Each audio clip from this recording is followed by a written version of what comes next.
Добрый день, дорогие подписчики и гости канала. Сегодня с вами я, один из авторов телеграм-канала генерал СВР, генерал-лейтенант службы внешней разведки, тот человек, которого вы знаете как Виктор Михайлович. Сегодня у нас пятница, 3 июня, выпуск экстренный. Темы, которые мы с вами обсуждаем, так или иначе связаны с войной, поэтому их выпуск у нас экстренный. Давайте обсудим основные темы, но перед этим я хочу вас попросить подписаться на наш канал, поставить лайк к этому видео, если вы нас поддерживаете, обращать внимание на политическую повестку. Я понимаю, что сейчас наступает политическое межсезонье, тема войны многих немножко уже напрягает и немного уходит из основной повестки, но все же стоит прислушиваться к тому, что сейчас происходит на политической арене, как на внутриполитической российской, так и на внешнеполитической. Я думаю, что события и на внутреннем контуре в России, и на внешнем интересны не только гражданам России, но и гражданам других стран, которые так или иначе интересует политика, потому что сейчас, вы все прекрасно знаете, идет война, и эта война формирует огромное количество событий, которые влияют на глобальные процессы во всем мире. Поэтому следите внимательно. Я понимаю, что отпуск, хочется отдохнуть, дачи и так далее и тому подобное, но все-таки будьте внимательны и обращайте внимание на политическую повестку и слушайте, смотрите политических блогеров. Так, теперь давайте перейдем к нашим темам. Мы с вами уже неоднократно обсуждали, как Владимир Путин принимает решения. Довольно интересная позиция Владимира Путина по принятию решений. Мы уже говорили о том, что к нему, это не только мы говорили об этом еще и в 2020 году во время наших первых эфиров, и во время моих стримов с известными политическими блогерами. И после этого, если я не ошибаюсь, в интервью Дмитрию Гордону Сергей Пугачев рассказывал, подтверждая полностью нашу информацию о принятии решений президентом. Те люди, которые близко знают президента, к сожалению, немного людей дают интервью из тех людей, которые лично знают Путина и хорошо его знают. Но вот те люди, которые имели возможность общения с президентом, знают внутриполитическую кухню, знают президента лично, знают, как принимается решение президентом, поэтому давайте еще раз это обговорим. Путину приносят несколько решений одной проблемы. Вот есть несколько человек, зачастую они абсолютно не связаны друг с другом, и бывает, понятия не имея, что каждый из них получил задание от президента разработать план решения той или иной проблемы или решения того или иного вопроса. Готовится сразу несколько решений. Все на стадии подготовки. Решение еще не принято, но приходит один человек и говорит: вот у меня есть такая концепция решения, второй говорит другая. И зачастую эти концепции решения одной и той же проблемы абсолютно не совпадают друг с другом, они диаметрально противоположны. И перед тем, как президент Путин принимает решение, уже подготовлены несколько таких планов по решению той или иной проблемы. Не просто подготовлены, а выделены, зачастую это бывает выделены материальные средства, довольно много денег выделяется, и вообще происходят довольно крупные глобальные процессы, как сейчас. Мы сейчас немножко позже обсудим конкретный пример. И в последний момент, когда уже подходит время решения того или иного вопроса, президент выбирает, какому из вариантов уже подготовленных дать жизнь. И зачастую это не лучший вариант. Вот давайте рассмотрим теперь по тому, что сейчас происходит на конкретном примере. Мы уже с вами обсуждали, опять-таки, по-моему, в прошлом выпуске о том, что Кириенко, это первый заместитель главы администрации президента, предложил Путину. Он имеет прямой выход на президента, довольно часто общается с ним. Недавно, когда Путин был на операции, потом проходил реабилитационный период, занимался Патрушев в основном внутриполитическими делами, Кириенко был отстранен. все коммуникации с Путиным шли через Патрушева. А теперь Кириенко опять имеет доступ к Путину. Путин чувствует себя немного лучше и имеет возможность общаться с Кириенко лично. Так вот, Кириенко предложил вариант создания такого псевдо-союз суверенных государств, ну, союз трех государств, Россия, Украина и Беларусь, там свою концепцию по объявлению оккупированных территорий, уже оккупированных территорий Украины, Украиной основной, при этом введя туда правление президента Януковича, которого Путин считает легитимным, который российская власть будет считать легитимным, и таким образом будет вести это правительство старо-новое, так называемое правительство, опять-таки, во главе с Януковичем, во главе с премьер-министром Азаровым, который тоже находится на территории России, который тоже планирует восстановить должности премьер-министра так называемой Украины, ну не Украины, а оккупированных территорий, которую собирается президент Путин обозвать Украиной. Вернее, на сегодняшний день даже не президент Путин, а Кириенко предложил такую концепцию, которая Путину понравилась. И потом, объединившись с президентами Лукашенко и псевдопрезидентом Януковичем, правда, Лукашенко тоже является псевдопрезидентом, потому как никакие выборы он не выиграл, конечно. Так вот, подписать так называемый союзный договор, где Россия поглотит две страны. Неважно, как эта страна новая будет называться, то ли Россия 2.0, то ли Советский Союз 2.0, то ли Союз суверенных государств, не суть важно. Россия собирается поглотить Беларусь и Украину тем или иным способом, поэтому название не суть важно. Так вот, по концепции Кириенко, такая Беловежская пуща 2.0, реанимация, вернее, наоборот, не 2.0, а наоборот, обратная ситуация. В Беловежской пуще в 1991 году был согласован раздел, фактически раздел Советского Союза, раздел Советского Союза на суверенные государства. И здесь три суверенных государства на сегодняшний день якобы должны подписать договор о объединении в одну страну. Далее Россия объявляет оставшуюся часть Украины своей территорией, ну, вернее, территорией этого псевдосоюзного государства, и продолжает захватническую войну. По мнению России, в этом случае уже освободительно. Вот. И вот такой, причем президент Путин, выслушав доклад Кириенко по этой теме, дал Кириенко задание разработать этот план более детально и предоставить ему уже в ближайшее время.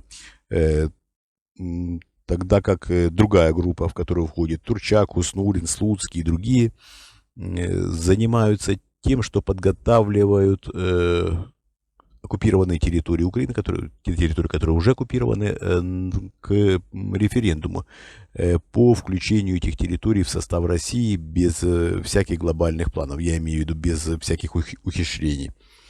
Территории так называемых ЛНР, ДНР, а вернее Донецкой, Луганской областей в их административных границах, Запорожской области захваченные территории и Херсонской области захваченные территории.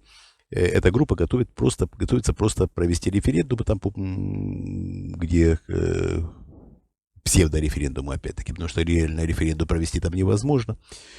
И получить реальное мнение людей на этих территориях фактически невозможно. Так вот, эта группа готовит псевдореферендумы для того, чтобы сделать легитимным присоединение этих территорий к России. Это будет прямая просьба этих территорий по плану этой группы, которую, опять-таки, Путин дал задание разработать. Не разработать, вернее, а уже разработанный план подготовить к воплощению в жизнь. Эта группа готовит именно этот план по присоединению, по прямому присоединению этих территорий к территории России. С другой стороны, третья группа в лице МИД России, Министерства иностранных дел, готовит открытие посольств так называемых ЛНР и ДНР в России уже в июне, в июле этого года. Но мы с вами прекрасно понимаем, да, если эти территории решили присоединиться к России, то какого объявлять, вернее, не объявлять, а открывать посольство в России. В России нет посольства Челябинской области, нет посольства Петербургской, извиняюсь, Ленинградской области, нет посольства в Белгородской области. Потому что это состав, эти области входят в состав России. Если ЛНР, ДНР, так называемые, собираются войти в состав России, как считают и готовят Слуцкий, Хуснуллин и так далее, то зачем открывать этим псевдореспубликам посольства?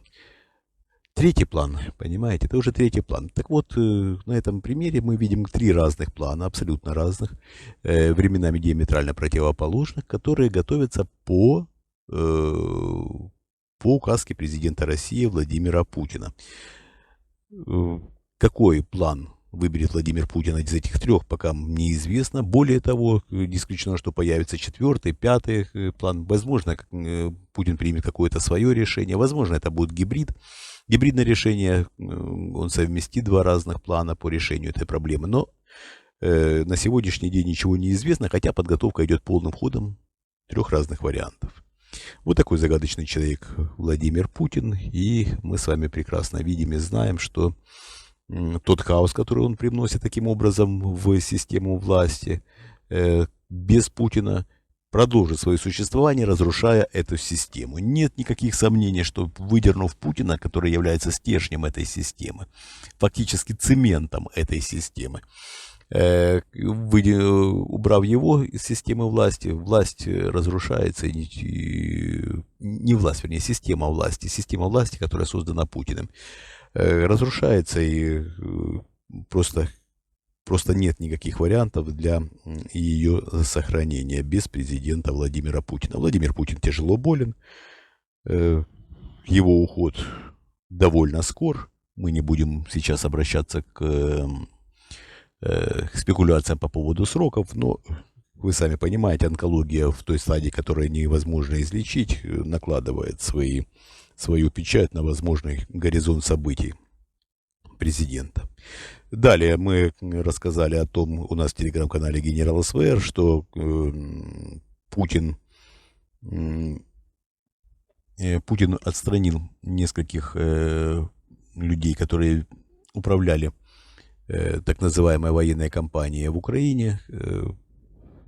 Фактически эти люди сохраняют свои места, но не выполняют те функции, которые были возложены на них президентом в начале этой военной кампании. Среди прочего, это и командующий Черноморским флотом Игорь Осипов.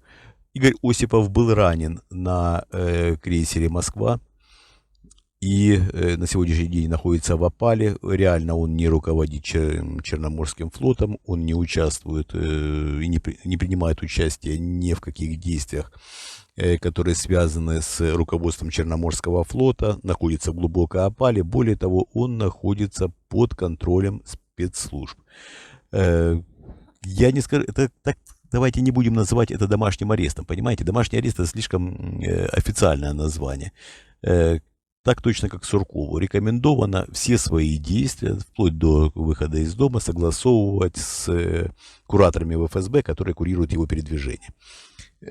Так точно и генерал Беседа, который находился одно время в одном СИЗО, в другое время в другом СИЗО, сейчас находится под контролем ФСБ, но тоже давайте назовем это опять-таки условно домашним арестом. Не имеет возможности ни Сурков, ни генерал Беседа, ни командующий Черноморским флотом Игорь Осипов передвигаться самостоятельно без разрешения куратора ФСБ. Фактически это арест. Ну, давайте называть вещи своими именами, который официально не объявлен, но эти люди не свободны. Так, что еще обсудим? Давайте вернемся к увлечениям Путиным оккультным практикам. Продолжает Владимир Путин свои приключения оккультные. И выглядит это довольно смешно. Президент ядерной державы, президент, который развязал войну в Европе, увлекается оккультизмом. С одной стороны это смешно, с другой стороны это довольно страшно. Довольно страшно, потому что этим человеком руководят бредовые идеи. Откровенным идиотом надо быть, чтобы консультироваться, начинать ли войну в Украине с шаманами так называемыми. Мы об этом уже рассказывали. Теперь давайте немножко поговорим еще об одном ответвлении увлечения оккультизмом президента Путина. Месяцев примерно около 10 тому назад по линии СВР был доклад Путина о том, что международные оккультные круги, ну, якобы существующие, да, или реально существующие, многие люди верят в довольно странные вещи. Ну, так вот, президенту поступил доклад о том, что оккультные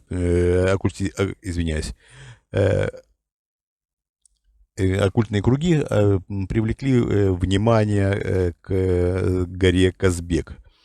Этот интерес связан с тем, что там якобы или в пещере, или в расщелине этой горы находятся артефакты, которые могут дать то ли вечную жизнь, то ли вечную власть, то ли и то, и другое.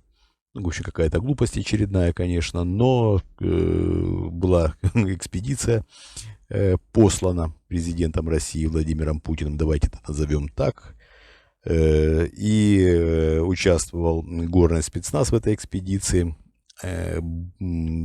По последнему слову техники они были оснащены, и для того, чтобы искать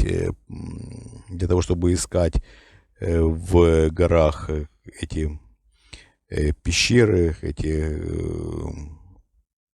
артефакты. Ну, была неудачная эта экспедиция, погодные условия помешали им. Спустя некоторое время туда отправили хакасских шаманов, которые обещали найти это место, пользуясь своими какими-то способностями. Экспедиция шаманов стоила около 150 миллионов рублей по тогдашнему курсу. К доллару тогда был 75, если я не ошибаюсь, или 70, или 75 долларов, можете посчитать. Прилично взяли шаманы. Шаманов там, по-моему, человек 5 кругом-бегом было. Ну вот, взяли деньги с обещанием найти эти артефакты, якобы существующие. Ничего не нашли и вернулись. Деньги освоили. Далее, совсем недавно, президента опять убедил Шойгу, что, несмотря на то, что он находится в опале, желая вернуться в ближний круг президента, Шойгу убедил его организовать еще одну экспедицию. Но спецназ российский участвует в войне в Украине, поэтому отвлечь этих людей не удалось, и привлек Шойгу людей спецназа белорусского. Поговорив с Лукашенко, Путин на эти темы с Лукашенко не разговаривает, стесняясь, видимо, или не желая обсуждать столь скользкие темы. Ну, Лукашенко прекрасно знает увлечение Путина, поэтому поддержал инициативу Шойгу и выделил людей для этой экспедиции. Экспедиция опять не удалась, опять погодные условия помешали. Но выглядит все это, конечно, полным бредом, но стоит понимать, еще раз повторю, что люди находятся уже в почтенном возрасте, верят во всякие бредни, их просто водят не то что за нос, я даже тяжело сказать, за что их водят, когда убеждают их организовывать подобные экспедиции, когда шаманы, к которым обращался Путин перед войной, рекомендуют ему начать войну, и он, следуя советам этих шаманов, которых подослал Шойгу, начинает войну, которая уже унесла десятки тысяч жизней, в том числе и мирных жителей, в том числе и детей. Это просто кошмар. Мы уже рассказывали о том, что пенсионная реформа была принята после консультаций так называемых Путина со старцами. Идиотизм на грани фантастики, но ничего не поделаешь. Президент Путин во всей красе. Мы обязательно приложим все усилия для того, чтобы правда о том, чем занимался президент Путин, стало известно после его ухода.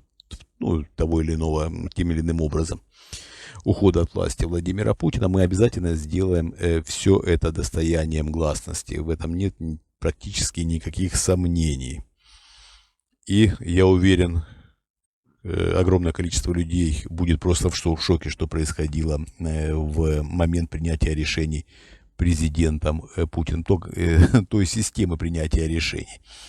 Во-первых, его хаос, которым он управляет, якобы управляет, по крайней мере, он думает, что управляет. А во-вторых, консультации с шаманами, консультации со старцами, консультации с прочего рода проходимцами, которые рекомендуют тем или иным образом поступать президенту России Владимиру Путину. Я уверен, что многие будут просто в шоке. Так, давайте на сегодня это все. Мы с вами увидимся, услышимся в итогах недели с Сергеем Жирновым уже в это воскресенье, 5 июня. Если есть желание, возможность нас поддержать, в описании к этому ролику есть наш Patreon. Да, давайте еще немножко напомню. Мы все помним по нашим обещаниям. Давайте я немножко расскажу, почему задержимся по тем или иным вопросам. Мы обещали при достижении 120 тысяч подписчиков рассказать о всех детях президента Путина. Давайте подойдем к этому со стороны такой этической. Сейчас идет война. Безусловно, дети не отвечают за родителей, тем более дети несовершеннолетние. А у Путина довольно много несовершеннолетних детей. У него 4 несовершеннолетних ребенка. И рассказывать сейчас о них, мы считаем неэтично. Еще раз повторяю, потому что у нас есть четкое понимание, что дети за отцов не отвечают, дети за родителей не отвечают. Тем более, еще раз повторю, дети несовершеннолетние. Мы не будем таким образом наносить вред этим детям, публикуя о них информацию. Путин на сегодняшний день является кровавым диктатором, является убийцей десятков тысяч людей. И мы не хотим, чтобы этот негатив отразился на его детях. Я понимаю, что это будет тем или иным образом после того, как его не станет. Но это уже будет совершенно другая ситуация, поэтому давайте немножко потерпим. Мы обещали рассказать более подробно о конфликте Пескова с Кадыровым. Это тоже так, но там конфликт имеет скрытый характер и имеет развитие. Мы не хотим мешать развитию этого конфликта, поэтому пока воздержимся от обещанных подробностей. Мы обещали, опять-таки, небольшой отчет о том, что мы уже сделали, и готовим наш политический проект. Тоже небольшая задержка связана с тем, что события развиваются довольно бурно, довольно ярко, и пока решили немножко воздержаться от того, чтобы дать какие-то детали по нашей деятельности, потому что от этого зависит судьба нескольких человек, которые нам дороги, которые находятся на своих местах, в том числе и в российской власти, и не имеют возможность находиться в безопасности, если мы откроем эту информацию в полном объеме. Плюс, опять-таки, еще процессы не завершены. Когда я анонсировал, я им полагал и имел на это все основания, что процессы к тому моменту, когда я это анонсировал, будут закончены в ближайшее время. Но процессы продолжаются. Это, с одной стороны, не дает возможность нам давать чуть больше информации, но в то же время дает надежду на то, что эти процессы будут завершены с наилучшим результатом, в том числе и для вас, уважаемые зрители и слушатели, потому что мы занимаемся тем, что работаем над процессом устранения Владимира Путина, отстранения его от принятия решений. Обязательно все будет. По всем нашим обещаниям мы помним, все сделаем, все будет в полном объеме. Немножко потерпите, все будет. Терпели и так много, еще немножко, ничего страшного. Все, большое спасибо, что нас поддерживаете. В описании к этому ролику есть наш Patreon, есть подписка на наш канал, есть подписка на спонсирование нашего канала, есть наши криптовалютные кошельки. Имеете возможность помогать, помогайте. Больше уже скоро. Спасибо большое, мы вас любим. Всего доброго, до свидания.